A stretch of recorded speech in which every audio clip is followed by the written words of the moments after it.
But I want to move on to the ramifications of the COVID pandemic that's having a massive impact on Queenslanders, on their housing supply.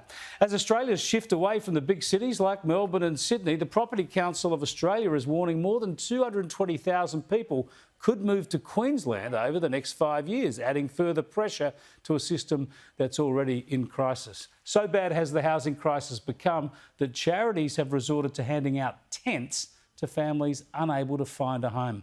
Joining me now is the Queensland Leader of the Opposition, David Crisafulli. Good to talk to you, David. G'day, Chris. Tell us how bad this situation is. Ordinarily, you'd be welcoming the influx of people moving to Queensland. Of course we should, but we're suffering from a generation of poor planning. And you mentioned about people living in their cars and living in tents. We're dealing with working people in that scenario. I spoke to a young tradie today who is working in the Gympie area, and he's working and living out of his ute.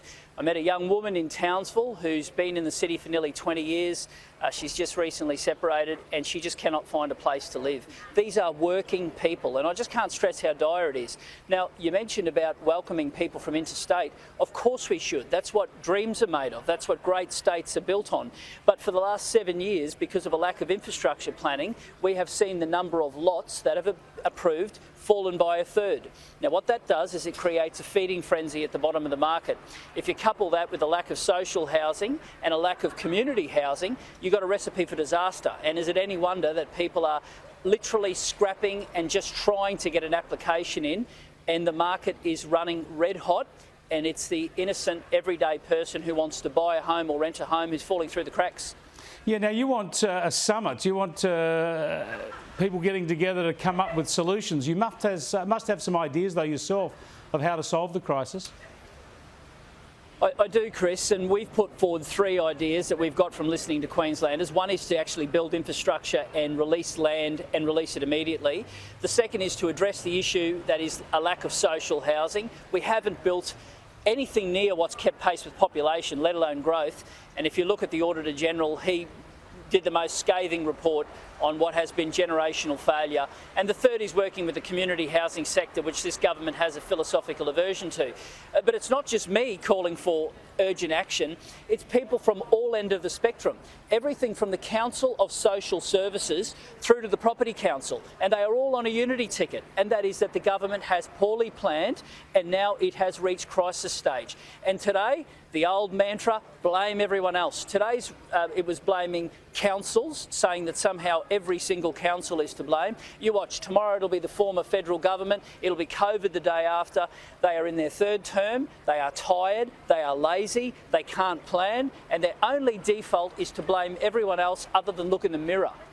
Yeah, the problem here, David, is that normally this is the sort of problem that Queensland would be welcoming. Normally Queensland would be boasting about how many people want to move there. It's the Sunshine State.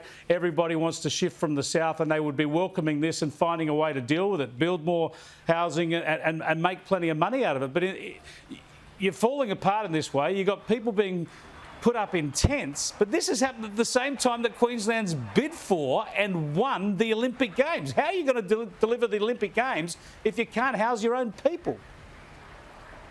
By proving to people that we can deliver things on time and on budget. And that's not happening at the moment. And part of the reason why infrastructure isn't being delivered and part of the reason why housing hasn't been delivered is because the state government is incapable of managing the union pressures and the pressures that come with planning and delivering things.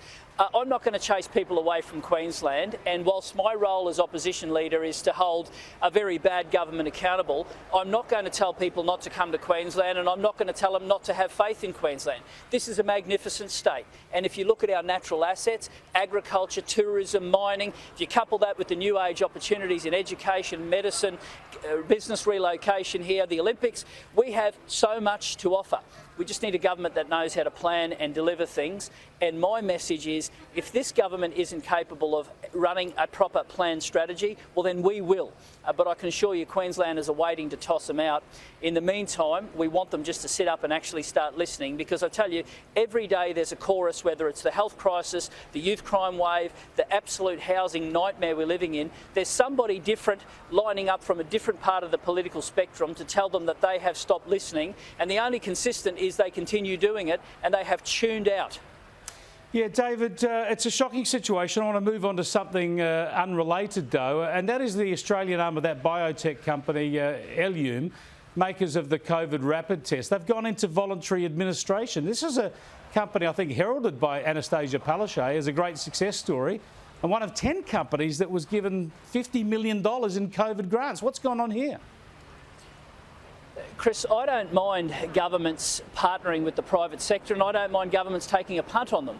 What I do mind is when governments have absolutely no value for taxpayers' money and when they aren't prepared to be honest and open. Now, for 12 months, we fought to find out what the cost was for Wellcamp. Finally, under the glare of estimates, we found out it was north of $220 million. Well, they're playing the same games with this. Now, you mentioned $50 million. The government's saying, no, it's not that. It's from a fund that size. We honestly don't know. We don't know what due diligence was done. We don't know what return on investment was done. We don't know what the job security is for the people working here in the long term. And their default is to somehow go into hibernation and again, blame everybody else. We know there was a Labor lobbyist involved. I just want to know the truth. I just think that governments that respect taxpayers' money respect people's right to know. And the way that they're carrying on tells me that something is smelly, and we're going to keep asking questions. And if it takes another 12 months and another round of estimates, so be it.